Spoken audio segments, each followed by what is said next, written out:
샬롬. 그리고 다시 한번 알리네와 함께하는 이스라엘에 오신 것을 환영합니다. 그리고 성경의 도시 도르에 오신 것을 진심으로 환영합니다. 도르는 4,000년이 넘는 세월 전에 가나안 사람들이 세운 도시로 난공불락의 요새 도시처럼 보였습니다. 이 도시는 심지어 여호수아와 이스라엘의 12지파의 정복에도 저항할 수 있었습니다. 이곳에서는 금보다 훨씬 더 귀한 것이 생산되었습니다.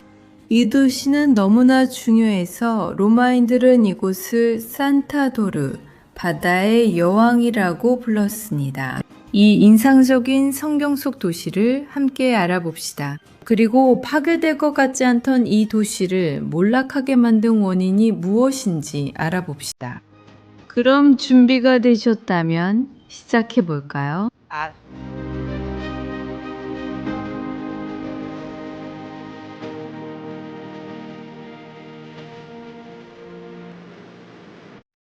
가나안 사람들이 도르라는 도시를 항구 도시로 세웠지만 동시에 요새화된 도시이기도 했어요. 그래서 고대에는 이 도시가 난공불락의 도시로 여겨졌어요.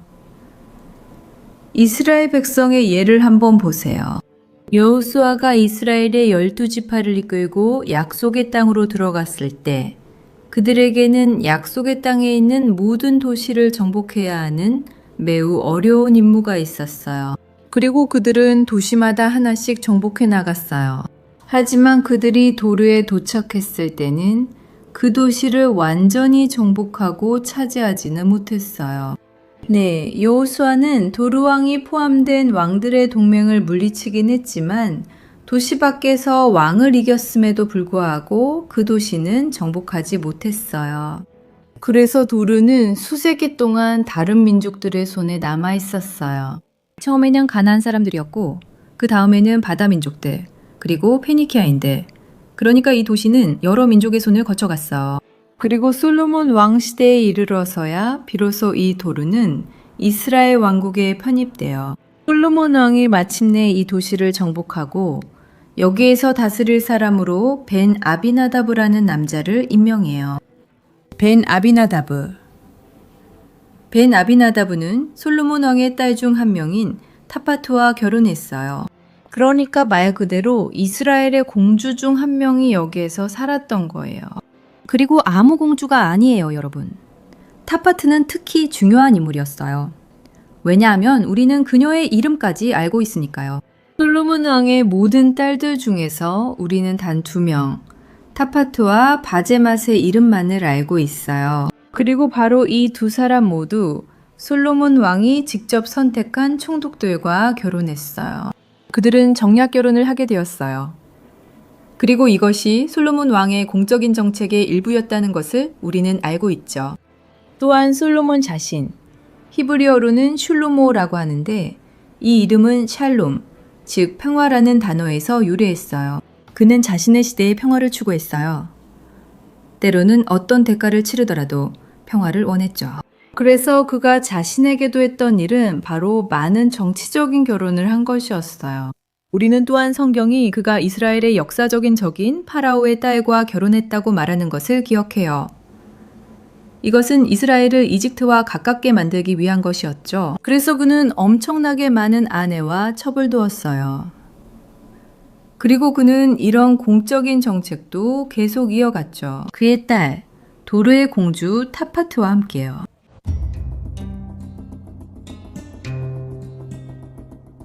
그 난공불락의 명성에도 불구하고 이제 우리 함께 도르성을 정복할 거예요. 저와 함께 가요.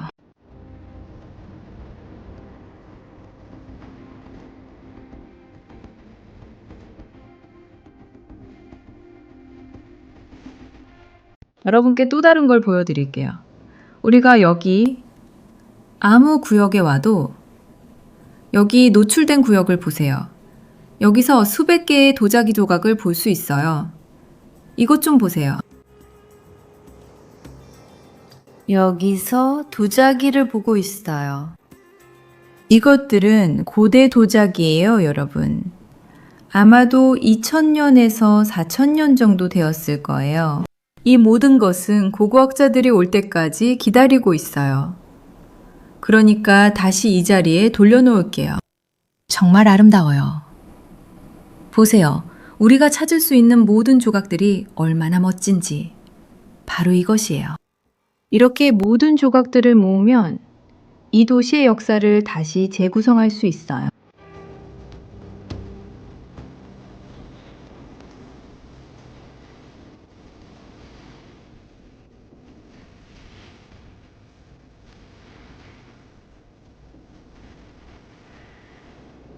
저는 이스라엘에 산 지 거의 20년이 되었고 이 나라의 아름다움에 꽤 익숙해졌지만 여러분께 말씀드리고 싶은 건 두루가 정말 저를 놀라게 하고 있다는 거예요. 이곳은 정말 놀라워요. 제가 보고 있는 것 중 일부만이라도 여러분께 보여드리고 싶어요. 옆으로는 지중해가 보이는데 웅장하고 맑은 바닷물이 인상적이에요. 여기 제 다른 쪽을 보면 저와 함께 보세요. 온산과 오르막길이 전부 꽃으로 가득해요. 이 모습은 분명히 이사야의 예언, 즉 광야가 다시 꽃필 것이다 라는 말씀을 떠올리게 해요. 이스라엘의 60% 이상이 사막이라는 사실을 기억해야 해요. 그리고 오늘날 꽃이 피어나는 많은 지역들이 예전에는 황무지였다는 점을 알아야 해요. 이곳을 이렇게 보는 것, 그리고 여기가 인위적으로 심어진 것이 아니라는 걸 알면 정말 놀라워요. 그리고 저 멀리에는 우리가 향할 목적지인 고고학 유적지가 벌써 보이네요. 하지만 우리가 그곳으로 가는 동안 도르와 이스라엘의 이 모든 풍경과 자연미를 정말 만끽해 봅시다.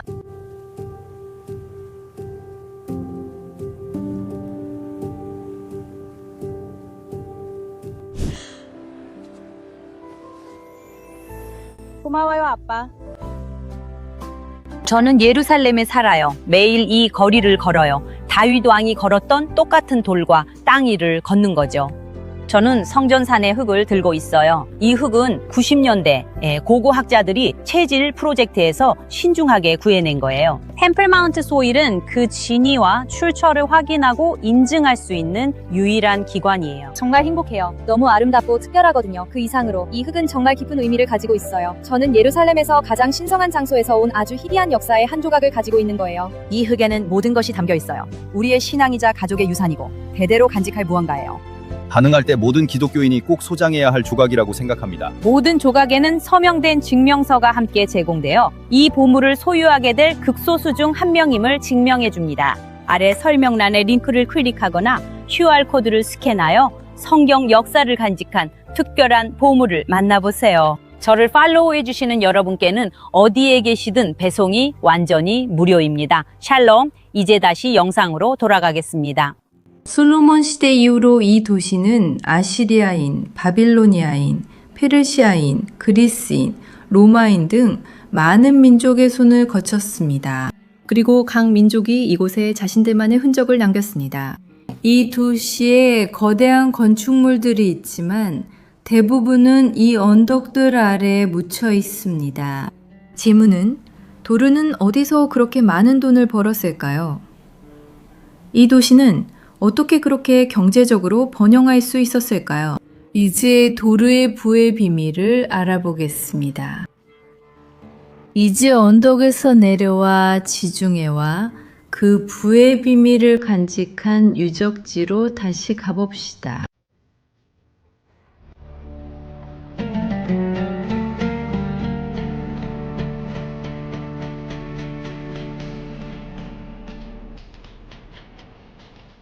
우리는 지금 오래된 공장 앞에 있습니다.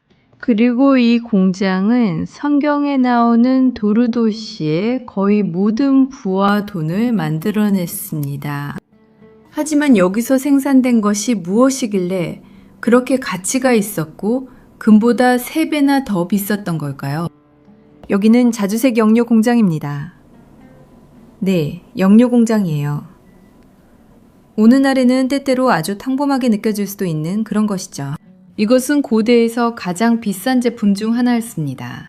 자주색은 만들기가 너무 어렵고 비싸서 아주 수량만 생산되었고 고대 세계에서 가장 좋은 제품에만 사용되었습니다. 예를 들어 왕족의 옷이나 하나님을 예배하는 데 쓰인 물건들에 사용되었습니다. 심지어 성막의 물건들에도 자주색이 사용되었습니다. 거기에는 금, 은, 최고의 재료들, 아카시아 나무, 그리고 자주색도 사용되었습니다. 사실 오늘날에는 도로의 풍요로움이 단순하게 보일 수도 있습니다. 하지만 그 당시에는 사람들은 이 염료를 조금이라도 얻기 위해 싸우고 심지어 죽이기까지 했습니다. 이제 우리 함께 자주색 염료 공장에 들어가 볼까요? 저와 함께 가요. 이 지역에는 아직도 벽의 일부가 남아 있어서 이 거대한 단지의 일부를 볼 수 있습니다. 하지만 우리가 계속 걸어가다 보면 대부분의 건물들이 그냥 사라져버린 것을 볼 수 있습니다. 그리고 이것은 이곳의 위치 때문입니다. 보세요. 바다가 바로 여기 있고 수천 년 동안 파도가 계속해서 치고 또 치고 계속해서 쳤기 때문입니다. 이로 인해 보통 해안가에 아주 가까이 있는 고고학 유적들이 가장 먼저 폐허가 되곤 합니다. 하지만 수천 년과 바닷물의 파도에도 불구하고 우리는 이 공장의 유적을 분명히 볼 수 있습니다. 그런데 왜 이렇게 귀중한 공장을 바로 바닷가에 지었을까요? 그리고 그 이유는 바로 이 염료가 만들어진 재료 때문이었습니다. 자주색 염료는 연체동물, 맞아요.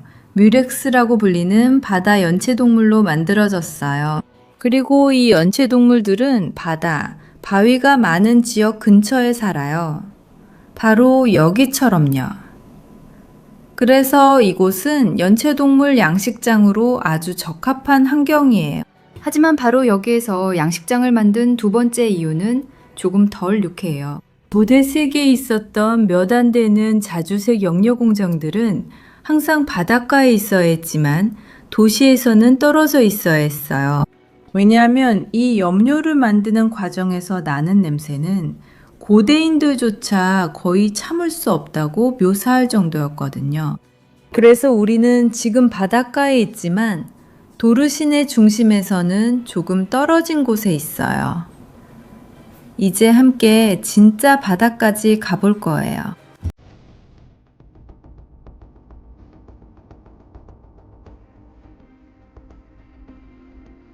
길을 따라 조개 껍데기와 소라, 달팽이 껍질이 얼마나 많은지 한번 보세요. 그러니까 이건 오래된 게 아니라 모두 현대적인 거예요. 하지만 이곳이 연체동물과 다양한 종들에게 적합한 지역이라는 걸 알 수 있죠. 이것도 한번 보세요. 그래서 이런 작은 풀점 같은 시스템이 오늘날까지도 유지보수 없이 제대로 작동한다는 걸 분명히 알 수 있어요.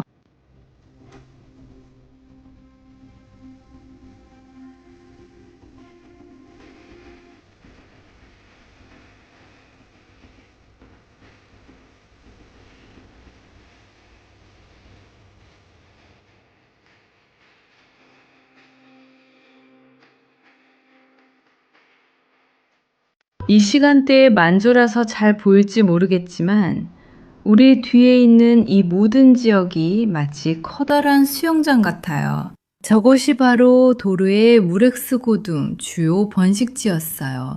그리고 이곳에서 엄청난 양의 무렉스 조개를 공장으로 가져가서 껍데기를 깨고 한 개의 분비샘을 추출했어요. 그리고 그 분비샘을 발효시켰어요. 그리고 나서 햇볕에 노출시키면 만약 과정이 제대로 이루어졌다면 파란색, 보라색, 자주색 중 하나의 색이 만들어졌어요. 그리고 아주 적은 양의 염료를 만들기 위해 수천 마리의 연체동물이 필요했기 때문에 그 염료는 정말 귀중했어요. 그 염료를 만들기 위해 필요한 모든 작업과 인프라 때문에요. 그래서 그 당시에는 실제로 고대에는 도르의 연체동물이 금보다 훨씬 더 가치가 있었어요. 그리고 그 자주색, 성경에 나오는 아르가만이 금보다 더 가치 있었다는 게 과장이 아니라는 거죠. 이 사실에 대한 역사적인 증거가 있나요? 예를 들어 로마 황제 디오클레티아누스가 공식 칙령에서 자주색 1파운드가 금 3파운드에 해당한다고 썼던 것처럼요. 물론 고대 역사 동안 가격은 변동이 있었지만 자주색 염료는 항상 부유층과 왕족, 그리고 고대 신전만을 위한 독점적인 상품이었어요. 그리고 어쩌면 우리는 솔로몬의 딸이자 도르의 공주인 타파티가 이 도시를 거닐며 자주색 옷을 입고 있었을 거라고 상상할 수 있겠죠. 영상으로는 이곳이 얼마나 아름다운지 보여주기 어렵지만 정말 지상 낙원에 와 있는 것 같은 기분이에요. 그리고 또 한 가지. 제가 걸으면서 눈에 띄는 점이 있는데 여러분도 들을 수 있을지 모르겠지만 이곳에는 바닥 전체가 조개 껍데기로 이루어진 구역이 있어요. 이것 좀 보세요. 그리고 다시 한번. 이것이 암석 지형과 연결되어 있어서 도르의 옛날 사람들도 이곳이 자주색 염료 공장을 세우기에 완벽한 장소라는 것을 깨달았어요.